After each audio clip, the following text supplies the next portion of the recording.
Coach, through your lens, what did you see as the reasons your group came up short tonight? I had to go look back at the film, but you got to give Milwaukee a ton of credit for the way they came out and played. I think they set the tone physically in a lot of ways for the game. And so us being able to withstand that physical hits and the offensive rebounds, it was the timely things in those situations within this game. But having to go back and look at the film and see exactly what they did. But again, give them a ton of credit for how they came out.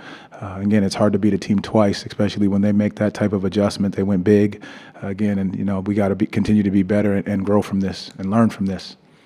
What did you think of the way your team defended tonight? I know you had to look at the film, but just what sense did you gather on the defensive end?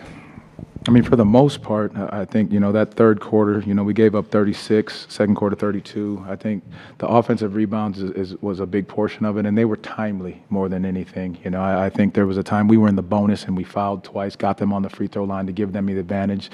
Those are possessions that you can't get back. So I think us understanding the bonus time, putting guys on the free throw line at the wrong time, and then us valuing the ball on the other end. So you spoke about the physicality. What were they doing to kind of keep you out of the paint? It seemed like you guys were getting kind of paint touches to create some of those three-point looks. But what did they do to keep you from scoring in the lane? We just got to finish. I think a lot of times you just got to finish down there. I think they did a great job of packing the paint, shrinking the floor. We made the right play for guys in the kick-out shots. And Des hits 8 of them. We get some great looks at it. You got to knock those down. But again, our ability to finish at that rim is going to be key and important as teams continue to either pack the paint or they give you the lane to get downhill. What did you see from Paolo tonight? Went 5 for 16 from the field.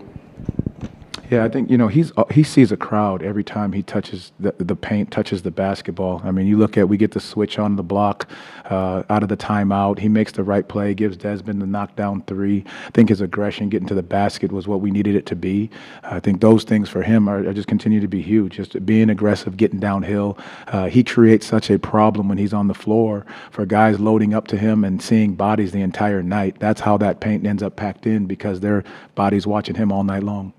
After Desmond got those relatively quick 20 points, did the Bucks change their approach to defending him at all? Yeah, they went to a top lock, not trying to get him easy catches and easy touches. That's why it was easy to go off of pick and rolls with P, get him the touches. So then they double team. You put him in rotation, being able to find the easy pass to get him open as they left him at times. But again, you got to give that group, the Bucks, a ton of credit, and Doc what he's done with guys being in and out. I think that was a great job by them tonight.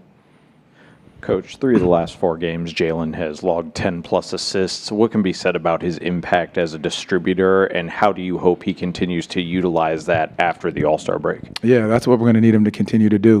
Be that facilitator, that playmaker, getting guys involved. Defensively, what we've asked him to do, turning up the heat, disrupting guards.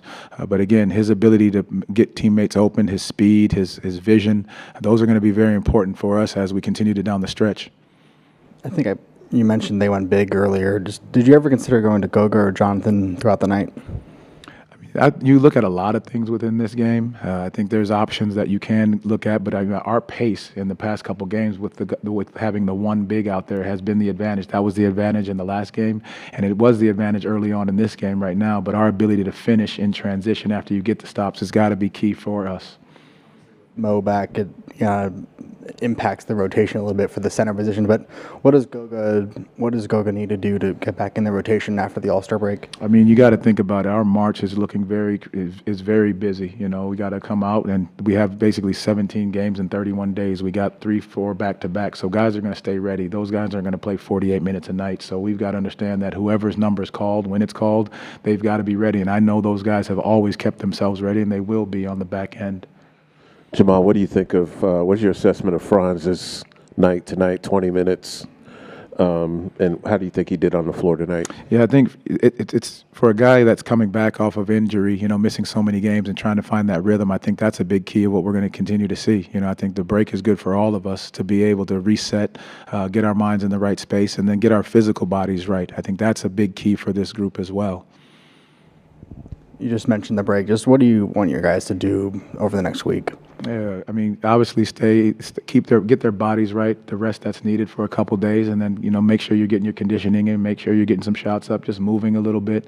But again, be ready for the back end of the season that turns into basically a sprint, and just understand we just got 3 out of 4 games. We would have loved to get tonight, but our ability to sit down, reset, rest our bodies, rest our minds, and then come out ready to go on the back end of it. Kind of on that, obviously Franz is still working his way back, but it's always felt like this year you haven't been able to have all those pieces together and kind of working in tandem. How hopeful are you, or how much does a game like this show what this team can still be if they can get everything working together? Philip, I'm extremely hopeful. I believe this team can do great things, and we will do great things. I think finding that rhythm within the team as we have a couple practices after the break, but it's going to come down to rest. Having these guys for basically this is a second game out of 400 and something that those 3 have been together. So it's going to take us a little bit of time, and obviously the back end is going to happen quick. So it's got to be in practices, it's got to be in film, it's got to be our communication, it's got to be us working together to make sure that we understand exactly what's needed on the back end. Thank you, guys. Appreciate it. All right, I'll be back.